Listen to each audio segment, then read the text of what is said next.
Bom dia, meus amados irmãos. Que felicidade estarmos juntos nesta quinta-feira maravilhosa. Quinta-feira onde nós nos debruçamos na palavra de Deus, nos debruçamos no caminhar para Deus e também onde nós hoje nos encontramos inteiramente com Cristo na Eucaristia.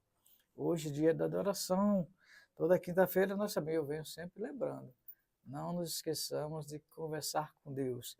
E a adoração no Santíssimo é um lugar propício, né? Um lugar onde a gente se debruça diante do Pai, se ajoelha, e aí ele conversa, pede perdão, pede a misericórdia, faz alguns agradecimentos, que nós temos tanta coisa para agradecer, não é só pedir não, viu? Pode pedir, que Deus está... Inclusive ele já sabe tudo que nós estamos sentindo, só que nós temos que ser humildes, né? E a ele e pedir para que ele realmente nos conduza a esta caminhada de felicidade e de amor. E hoje, nós, sempre no início, nós trazemos um tema onde nós conversamos um pouquinho e acabamos entendendo o que é que Deus quer para nós em nossa vida e neste dia abençoado. Hoje já estamos chegando em Pentecostes, né?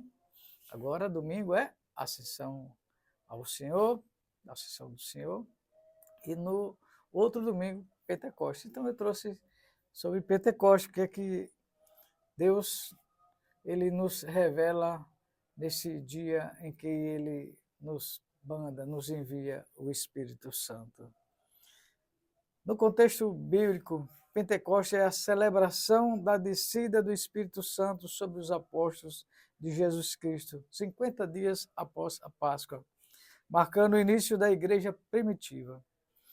Este evento, descrito no Novo Testamento, é um marco importante do calendário litúrgico cristão, celebrando a manifestação do Espírito Santo e a transformação dos apóstolos em testemunhar Jesus. Então, quando o Espírito desce, veja que nós recebemos o Espírito Santo no batismo. E nós nos tornamos sacerdotes, profetas e reis. E aí nós somos enviados. Como os apóstolos foram enviados, desceu o Espírito Santo sobre eles, também já desceu sobre cada um de nós no batismo e desce todos os dias. O Espírito Santo sempre nos renovando o nosso caminhar para esta vida de espiritualidade, essa vida de cristão. Espírito Santo, sabemos que é a terceira pessoa da Santíssima Trindade. A festa de Pentecostes tem raízes no antigo calendário judaico, onde era chamado de Festa das Semanas ou Festa da Colheita. Era uma celebração agrícola que marcava o fim da colheita de trigo e cevada, além de comemorar a entrega da lei a Moisés do Monte Sinai, onde foi que Moisés sobe no Monte Sinai para falar com Deus e ele entrega a Moisés as tábuas da lei. No Novo Testamento, Pentecostes é o dia em que o Espírito Santo desceu sobre os apóstolos, dando-lhes capacidade de falar em línguas diferentes e de testemunhar a mensagem de Jesus. Este evento é considerado o início da igreja cristã, com os apóstolos sendo transformados e enviados para pregar o Evangelho. Quando o Espírito Santo desce sobre você, meu irmão, abra o coração, porque começamos a nossa caminhada, nos entrega, nós pedimos a Deus, rezamos o vinho do Espírito Santo, e o Espírito Santo, como nós sabemos, é uma pessoa da Santíssima Trindade, e sempre nos orienta, sempre abre o nosso coração para que nós realmente nos alimentemos de Deus, nos alimentamos da nossa fé, da nossa espiritualidade. É uma celebração que marca a manifestação do poder da graça.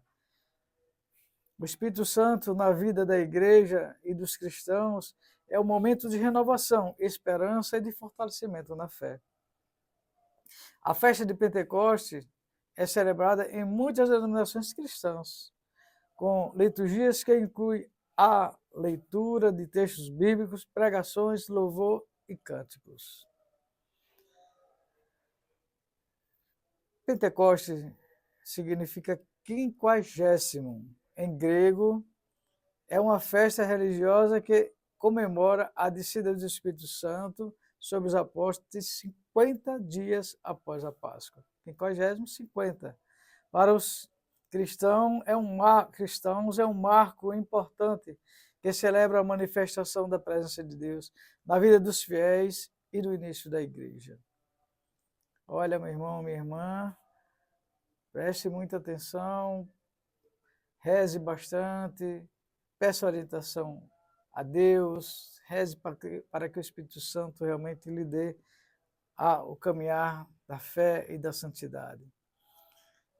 O termo Pentecoste vem do grego, Pentecoste, que significa quinquagésimo.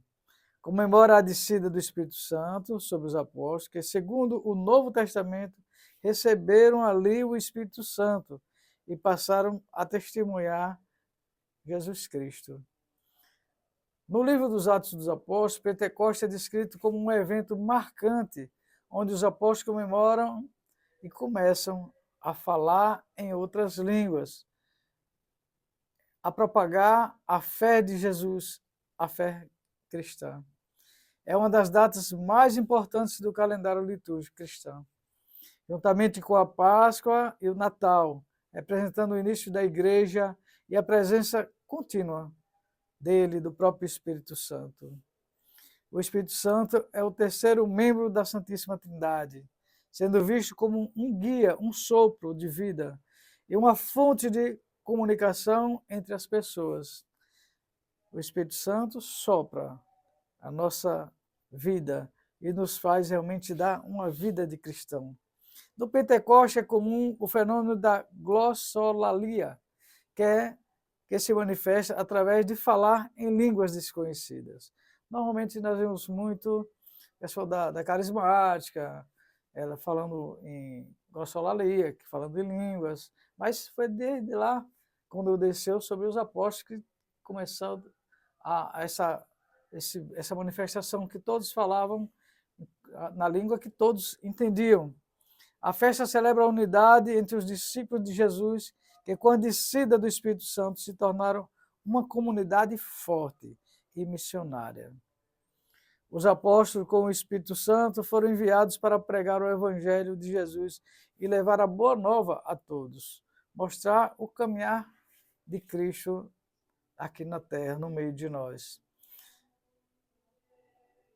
O Pentecoste comemora o evento descrito no livro dos Atos dos Apóstolos, onde os apóstolos, reunidos no cenáculo, receberam o Espírito, o dom de Deus, e capacitou todos, como capacita a nós hoje.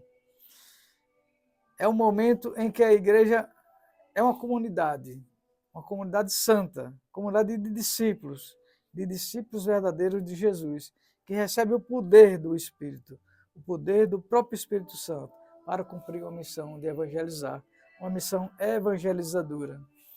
Pentecostes também é a presença viva de Deus na vida de cada um de nós, dos fiéis, da igreja, que invoca e busca que Ele conduz, ilumina, fortalece e dá a verdadeira caminhada, a fé. Uma das maiores solenidades da igreja, junto do Natal e da Páscoa, é celebrada missas solenes, missas de festa, de celebrações em toda a Igreja Católica. É um convite a renovar espiritualidade, renovar espiritualmente, participação ativa na missão da igreja, em prol de evangelizar e construir o reino do Senhor Jesus. O reino onde nós habitamos dentro dele. E Jesus quer fazer morada no seu coração.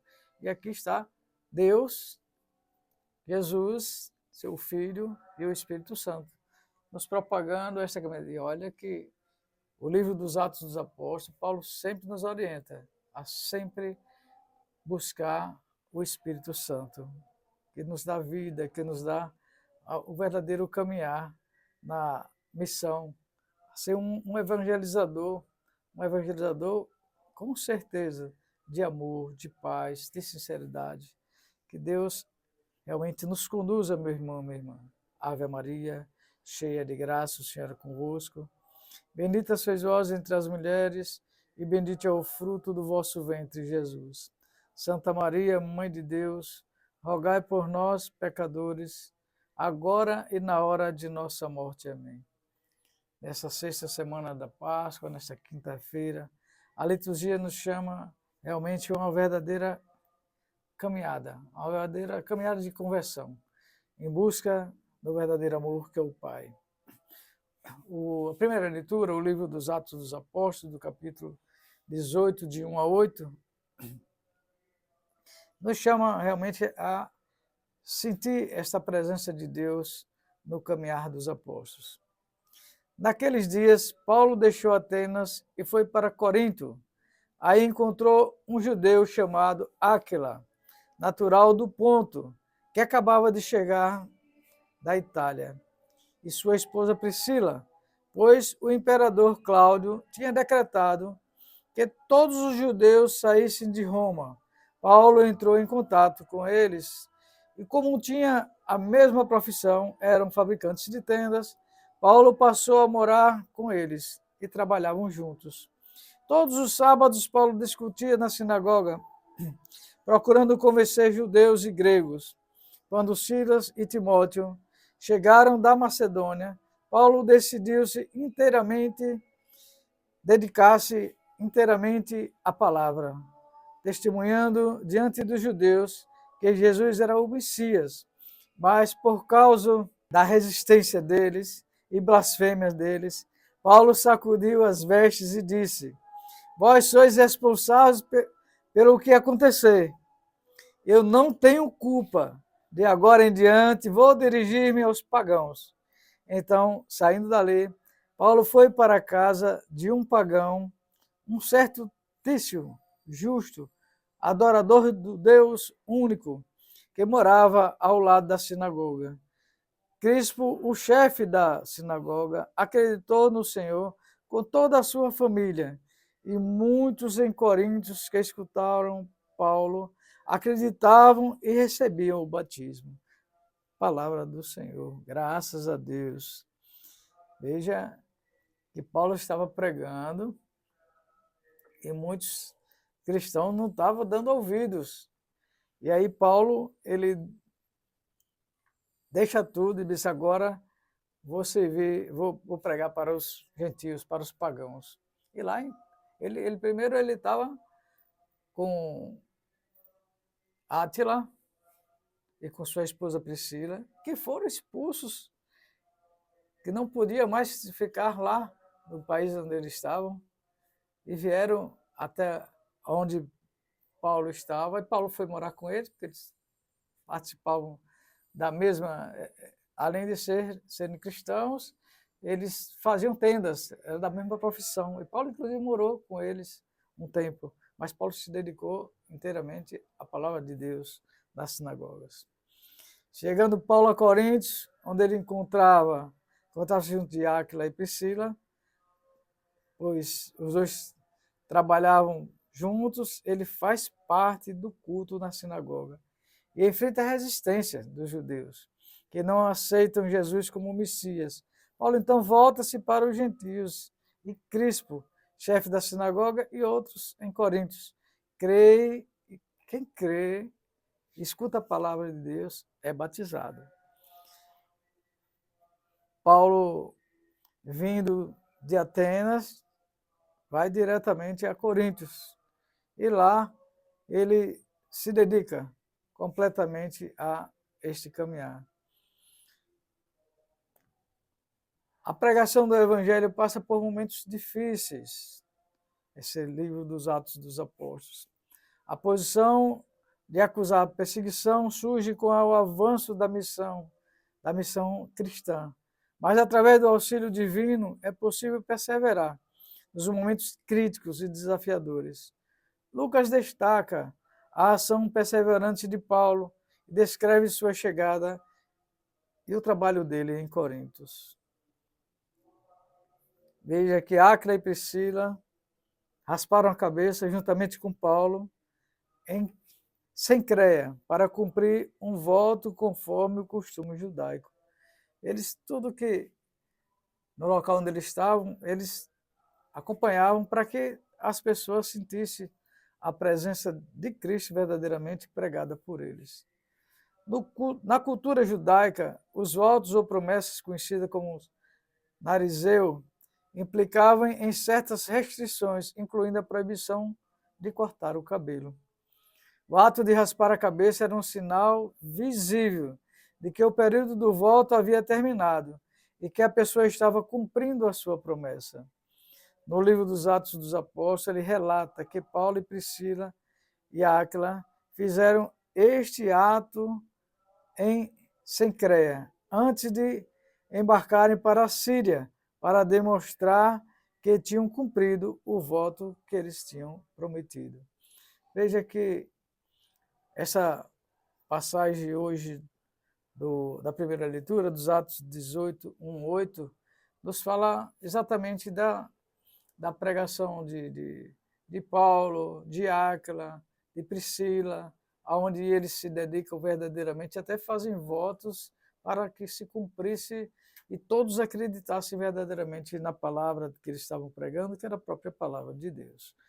Por isso, meus irmãos e minhas irmãs, nos concentramos nesta missão de Paulo e sejamos também um dos que Deus chama para que façamos parte dessa missão. Por isso, peça ao Espírito Santo que ele derrame esta graça de você ser uma pessoa que vai pregar o Evangelho, que vai levar Deus para os outros. Vinde, Espírito Santo, enchei os corações dos vossos fiéis e acendei neles o fogo do vosso amor. Enviai, Senhor, o vosso Espírito, e tudo será criado, e renovareis a face da terra. Oremos. Deus, que instruísse os corações dos vossos fiéis, com a luz do Espírito Santo, fazer que apreciemos retamente todas as coisas, segundo o mesmo Espírito, e gozemos sempre da sua consolação, por Cristo Senhor nosso. Amém. O salmo de hoje é o Salmo 97. O Senhor fez conhecer seu poder de salvação perante as nações. Cantai ao Senhor Deus um canto novo, porque ele fez prodígios. Sua mão e seu braço forte é santo. Alcançaram-lhe a vitória.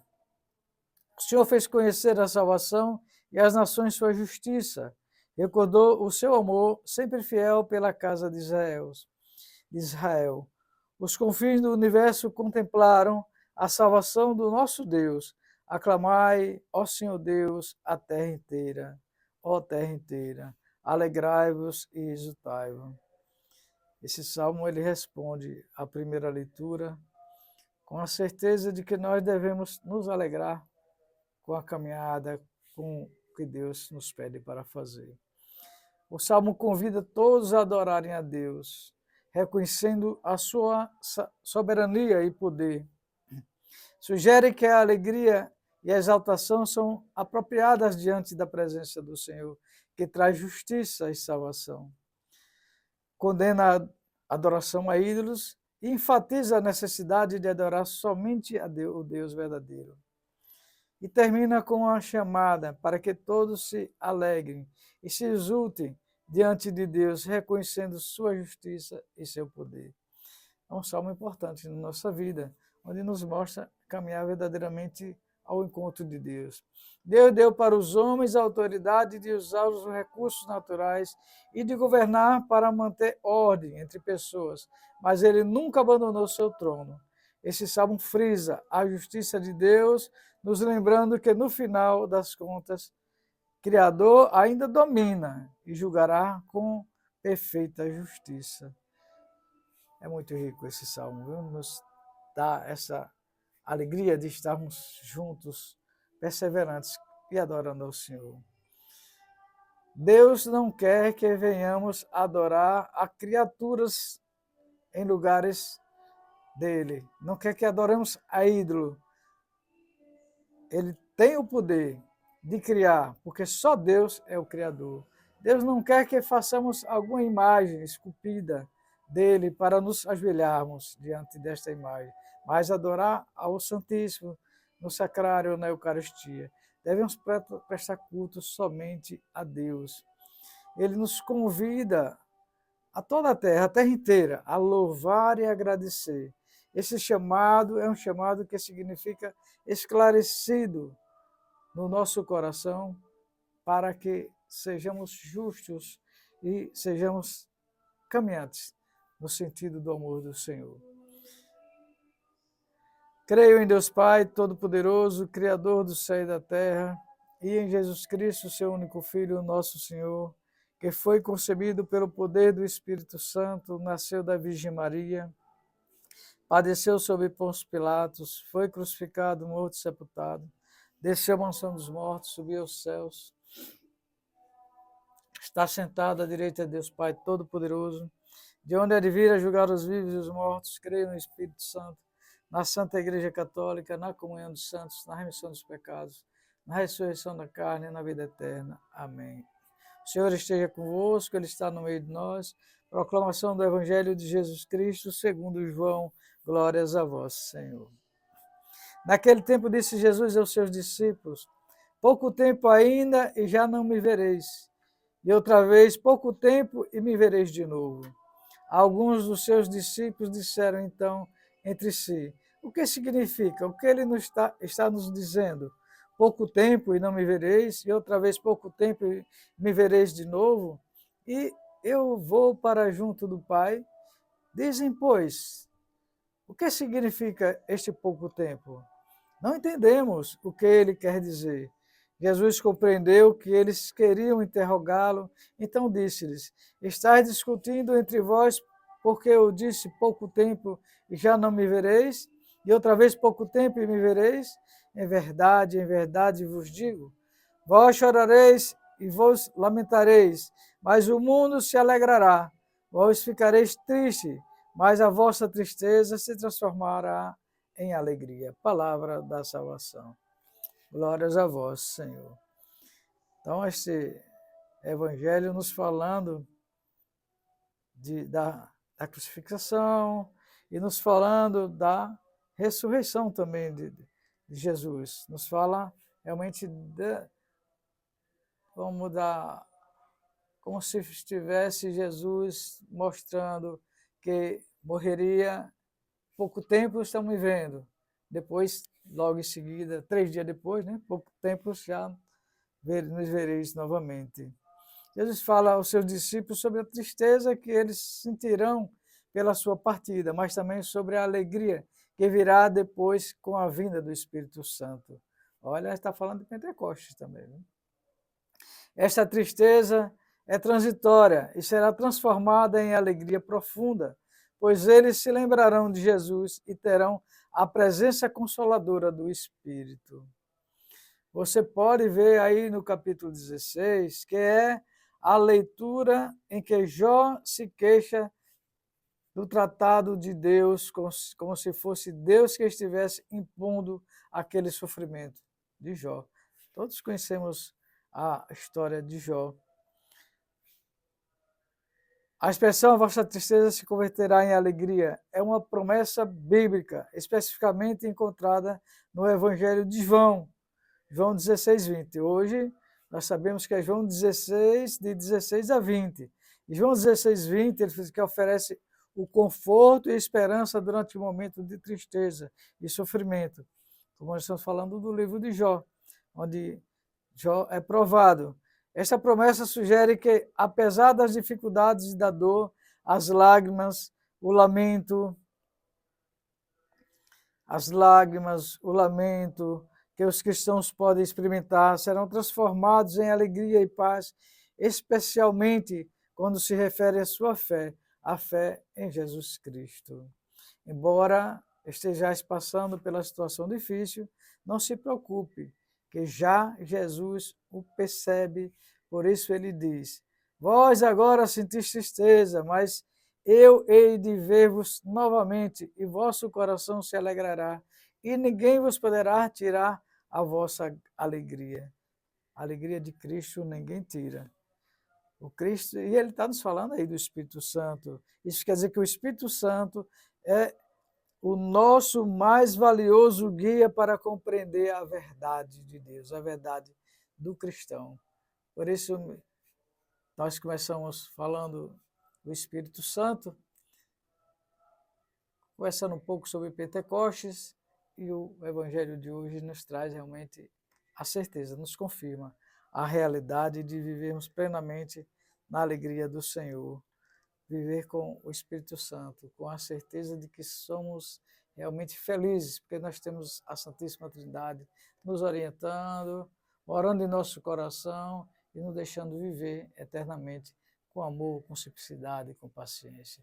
O Senhor esteja convosco, Ele está no meio de nós. Que desça a bênção do Todo-Poderoso sobre você, meu irmão e minha irmã, sobre a sua família e sobre todos nós. Que Jesus sempre nos guarda, nos leva ao limiar da nossa fé. Que desça em nome do Pai, do Filho e do Espírito Santo. Amém.